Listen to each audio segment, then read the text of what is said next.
Well, today's wee video, I'm going to try and explain something that you can't see,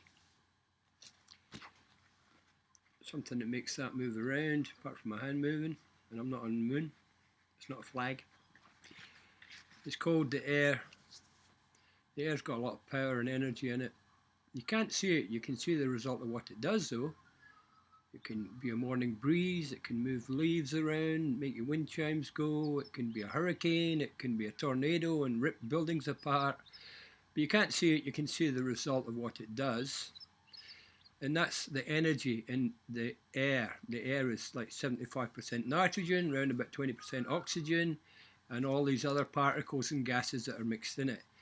And it's all activated by the heat transfer from the sun and the earth and the water, and it moves around constantly and it makes the weather and everything else happen. But you can't see it. You can only see the result of what it does, and you know it's there. Now, as far as radiation is concerned, you can't see it. I've got a wee analogy to show you here. These are a thing that the grandkids love to play with. They're hard to get these days, but a friend of mine gave me one as a present, and I'll sort of give you an analogy, hopefully, of how it works. I don't know if you've all seen one of these things before. I'll try and get it to turn on. Now, I don't know if you can see all the wee sparkly things coming out of there? That's a static generator here.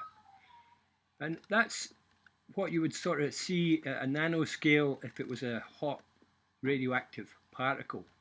It's continuously pushing stuff out, right? Irradiating. It's trying to get balance. It's an unbalanced atom. It's got too many neutrons, etc., and it has to gain balance, so it pushes neutrons out. Sometimes it takes electrons with it, and it changes its status, but it does it for a long time. It does it for all of its existence, and it doesn't stop. So there you go. That's the only way I can give you a vision analogy of what a hot radioactive particle may look like.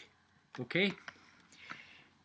Now, I've been trying to get it across to young people, and they're very interested, but young people are a bit strange these days. They spend a lot of time on their computer and playing these stupid video games. Alright, okay, that's what they want to do.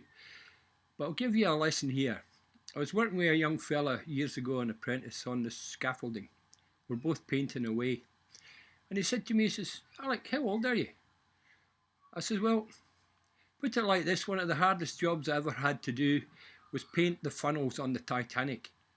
He said, "Really?" I said, "Aye. I was out there in the North Atlantic in the middle of the night, and these black tops on these funnels," I said, "they're about 30 feet thick, wide. And my job was to paint them. Anyway, in the middle of the night, we hit an iceberg. But diligently, I was not about to give up painting that last funnel. I said the ship was going down, but I didn't stop. I said, this is what you call dedication to your job. So I'm just about to finish it, and the ship's going down, and all of a sudden, all the water ran into the boiler room. And I was actively on one of the active funnels, because they weren't all active funnels on the Titanic. Anyway, this great big whoosh of steam came up and it grabbed me. It threw me about 300 feet in the air, and I landed in one of the only lifeboats that had no one on it. I said, "How lucky was that?" He went, "Wow." He said, "How lucky was that?" I said, "Well, that's what it was like." I said, "It's freezing bloody cold." He says, "Was there anybody in the water?" I said, "There was hundreds of people in the water." He said, "Did they try and get on board?" I said, "I just kept pushing them under with the oar." I said, "It was my boat." He goes, "Oh, that was rotten. How could you do that?"